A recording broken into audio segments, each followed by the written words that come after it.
Good day to you all. How are you today? I hope you are all doing well. Let's thank God for this fantastic day. மரத்தடி நிழலில் ஆங்கில இலக்கண குறிப்புகள். Grammar tips under the shade of the tree. 50 days. ஏன் மரத்தடி நிழல் என்று யோசிக்கிறீர்களா? Yes. சில் என்று நடைமுறை வாழ்வில் இலக்கணத்தை சுமையாக கருதாமல் சுலபமாக பிழையின்றி சரளமாக சட்டென்று எப்படி பயன்படுத்திடலாம் என்று பார்க்கலாம். உதாரண வாக்கியங்களூடாக ஆங்கில இலக்கண குறிப்புகளை பயின்றிடலாம். நாம் அனைவரும் 50 நாட்கள் தொடர்ச்சியாக பயிற்சி எடுக்கப் போகின்றோம். வீடியோ பார்வையிடும் அனைவரும் வாய் விட்டு சொல்லி பயிற்சி எடுத்துக் கொள்ளுங்கள். வீடியோவை ஸ்கிப் பண்ணாமல், அதாவது நிறுத்திடாமல் பார்வையிடுங்கள். இதே போல பயனுள்ள வீடியோக்களை பார்வையிட இன்னும் சேனலை சப்ஸ்கிரைப் பண்ணாமல் பார்வையிடுகின்றீர்களாயின் இப்பவே சப்ஸ்கிரைப் பண்ணிக்கொள்ளுங்கள். கூடவே இருக்கின்ற பெல் ஐக்கனையும் பிரஸ் பண்ணிக்கொள்ளுங்கள். அப்போதான் இனிமேல் பதிவிடுகின்ற அனைத்து வீடியோக்களையும் தவறாமல் பார்வையிட முடியும். மற்றவர்களும் பயனடைய லைக் பண்ணிட்டு share பண்ணிக்கொள்ளுங்கள். Let's start the practice. Day 35. Have to, don't have to, mustn't. நம்ம அன்றாட வாழ்க்கையில் கட்டாயமாக வேறு வழியின்றி செய்ய வேண்டிய சில காரியங்களையும் மாற்று வழிகளுள்ள காரணத்தால் அத்தியாவசியம் இன்றி போகின்ற சில காரியங்களையும் தடை செய்யப்பட்ட தவிர்க்கப்பட வேண்டிய சட்டதிட்டங்களுக்கு முரணான காரியங்களையும் நாம கடந்து வருவோம். அவற்றை ஆங்கிலத்தில் எவ்வாறு நாம வெளிப்படுத்தலாம்னு பார்க்கலாம் வாங்க. Here, let's see the difference and the usages of have to, don't have to, and mustn't. Have to அல்லது has to என்பவை எழுவாயின் தன்மைக்கேற்ப கட்டாயமாக வேறு வழியின்றி செய்ய வேண்டிய காரியங்களை தெரிவிக்க பயன்படும். Have to means that something is necessary. You have no choice.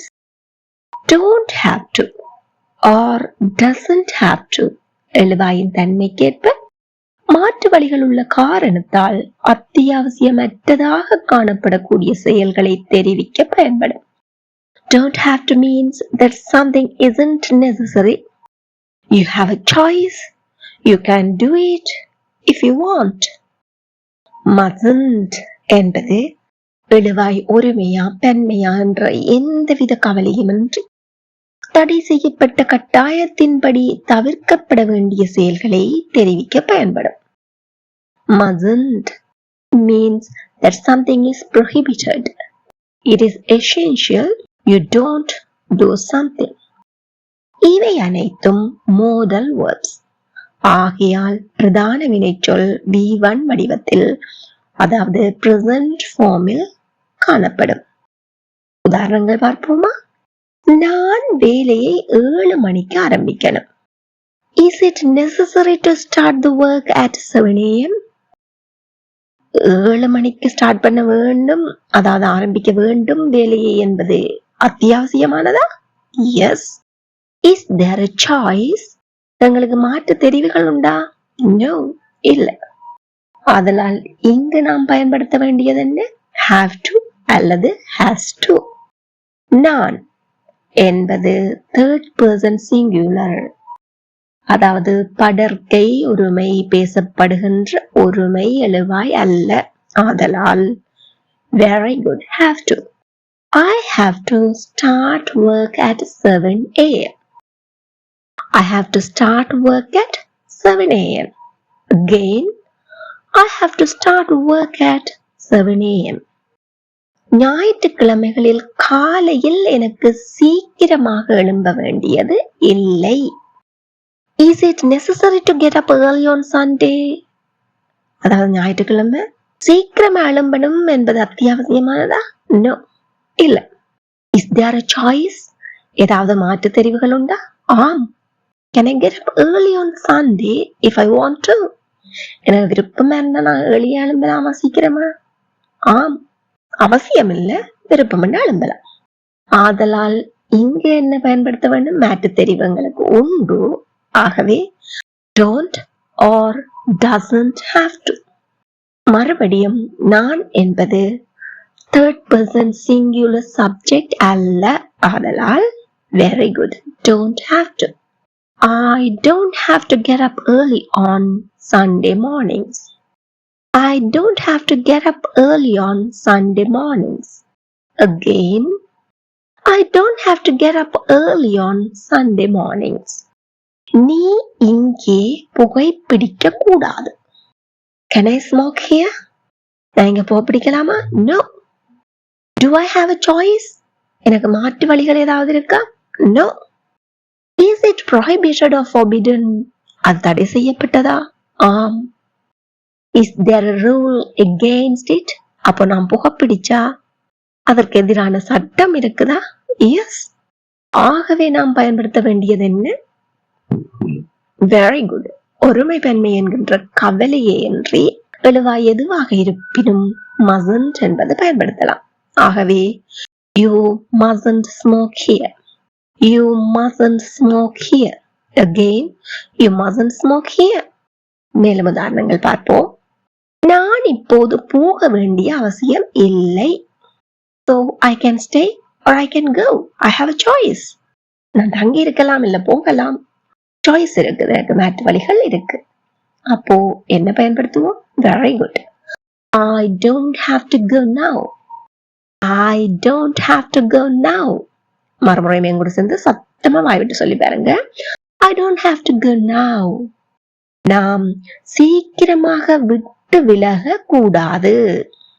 அப்ப நாங்க அந்த இடத்தை விட்டு வெளியேறலாம் என்கின்ற அந்த சாய்ஸ் எங்களுக்கு இல்ல. ஒரு தடை செய்யப்பட்ட அல்லது தவிர்க்கப்பட வேண்டிய காரியமாக அமைந்து விடுகிறது. We must stay until the end. அப்போ விட்டு விலக கூடாது என்பது என்ன? அதனுடைய எதிர்மறை வடிவம். We mustn't leave early. We mustn't leave early. Again, we mustn't leave early. நீங்க இங்கு வாகனம் நிறுத்தக்கூடாது. அப்படி என்றால் அந்த இடத்தில் வாகனம் நிறுத்துவது தடை செய்யப்பட்ட ஒரு காரியம். ஆகவே you mustn't park here. You mustn't park here. Again, you mustn't park here. அவன் விருந்துக்கு வர வேண்டிய அவசியம் இல்லை. அவன் பேசப்படுகின்ற ஒருமை எழுவாய் third person singular subject. Very good. அதனால் எஸ் வடிவத்தில் அமைய வேண்டும். He doesn't have to come to the party.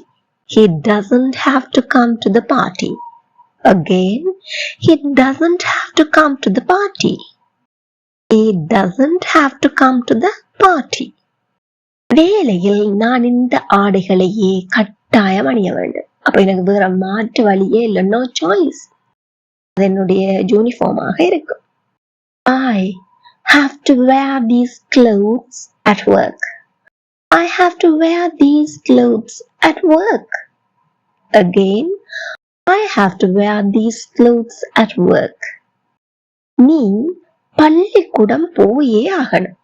உங்க எல்லாருக்குமே தெரியும், நாங்க பள்ளிக்கு போற வயசுல வீட்டை நிக்க இயலாது. ஸ்கூல் டேயா இருந்தா கட்டாயம் பள்ளிக்கூடம் போயே ஆகணும். There's no choice. You have to go to school. You have to go to school. Again, you have to go to school. அவர்கள் பரீட்சைக்கு படிச்சே ஆகணும். எல்லாருக்குமே தெரிஞ்ச விஷயம் தான், பரீட்சைன்னா படிக்கத்தான் வேணும். படிக்காம விட்டோம்னா ஃபெயில் ஆயிடுவோம். அப்போ there's no choice. They have to study for the exam. They have to study for the exam. Again, they have to study for the exam. நாம வேறு காரை வாடகைக்கு எடுத்தே ஆகணும். ஒரு காரை ஹயர் பண்ணியிருந்தீங்க, ஏதோ ஒரு காரணத்தால அதுல உங்களுக்கு போக முடியல. ஆனா இன்றைக்கு அந்த பயணத்தை நீங்க செய்தே ஆகணும். இப்போ மாற்று வழி என்று இப்போ என்ன செய்ய வேணும்? வேற ஒரு காரை ஹயர் பண்ணியே ஆகணும்.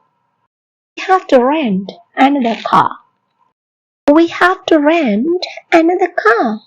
Again, we have to rent another car. Again, we have to rent another car. ஒரு மனிதன் உயிரோடு இருக்க நீர் அருந்தியே ஆகணும். இதுவும் எல்லாருக்கும் தெரிஞ்ச விஷயம்தான். நீர் இருந்தாம நாங்க உயிரோட வாழ முடியாது. இங்க நாங்கள் எல்லாரையும் குறிப்பிடல, எழுவாய வடிவ கவனிங்க. ஒரு மனிதன், a person, பேசப்படுகின்ற ஒருமை எழுவா. Very good. ஆதலால் a person has to drink. Person has to drink water to stay alive. A person has to drink water to stay alive. Again, a person has to drink water to stay alive. அவள் ஞாயிற்றுக்கிழமைகளில் வேலை செய்ய வேண்டிய அவசியம் இல்லை. அப்போ there's a choice. விருப்பம் என்ன செய்யலாம், விருப்பம் இல்லாட்டி விடலாம். அவள் third person singular subject. அப்போ எதிர்மறை வாக்கியம் என்பதால் doesn't have to. She doesn't have to work on Sundays. She doesn't have to work on Sundays. Again, she doesn't have to work on Sundays. நீங்க நூலகத்தில் உரத்து கத்தக்கூடாது. You mustn't shout in the library. It is against the rule. நாங்க சத்தம் போடுறது சட்டத்துக்கு முரணானது. ஏன் அங்க அமைதியாக இருக்க வேண்டும். You mustn't shout in the library. You mustn't shout in the library. நீங்க ரோட்டில் குறுக்கே ஓடக்கூடாது. ரோட்ல நாங்க போக அமைதியாக எங்களுக்கு உரிய பாதையிலே செல்ல வேண்டும். அப்ப குறுக்கு எல்லாம் ஓடி திரியலாமா? இல்ல. It is against rule. It is prohibited. You mustn't run across the road. You mustn't run across the road. Again, எல்லாருமே கூட சேர்ந்து சத்தமா உரத்து சொல்லி பாருங்க. You mustn't run across the road. பிள்ளைகள் வகுப்பறையில் அரட்டை அடிக்க கூடாது. இதுவும் என்ன தவிர்க்கப்பட வேண்டிய ஒன்று. எஸ்பெஷலி பாடம் நடந்து கொண்டிருக்கீங்கள நாங்க அரட்டை அடிக்க கூடாது. பிள்ளைகள் children mustn't chat in class. Children mustn't chat in class. Again, children mustn't chat in class. Now, this is the time for you to check your understanding. அவன் வர வேண்டிய அவசியம் இல்லை அப்படின்னா he has a choice. அவன் படுக்கை அறையை சுத்தமாக வைத்திருக்க வேண்டும். இது ஒரு கட்டாயம், வேற மாற்று வழியே இல்லை. அவர்கள் பொய் சொல்லக்கூடாது. பொய் சொல்லுவது தவிர்க்கப்பட வேண்டிய ஒன்று. மக்கள் பூக்களின் மேல் மிதிக்க கூடாது. அப்போ அங்கு மிதித்தல் என்னும் செயற்பாடு தவிர்க்கப்பட வேண்டியது. Please comment your answers. இது தொடர்பாக உங்களுக்கு ஏதேனும் சந்தேகங்கள் இருப்பின் அவற்றையும் கமெண்டில் பதிவிடுங்கள். I am ready to answer your doubts. இந்த வீடியோ உங்களுக்கு பயனுள்ளதாக இருந்திருப்பேன். இப்பவே ஒரு லைக் பண்ணிட்டு மற்றவங்களும் பயனுடைய ஷேர் பண்ணிக்கொள்ளுங்க. இதே போல மேலும் பல பயனுள்ள வீடியோக்களை பார்வையிட இந்த சேனலை இதுவரை சப்ஸ்கிரைப் பண்ணி இருக்காவிட இப்பவே சப்ஸ்கிரைப் பண்ணிக்கொள்ளுங்க. Thank you for watching.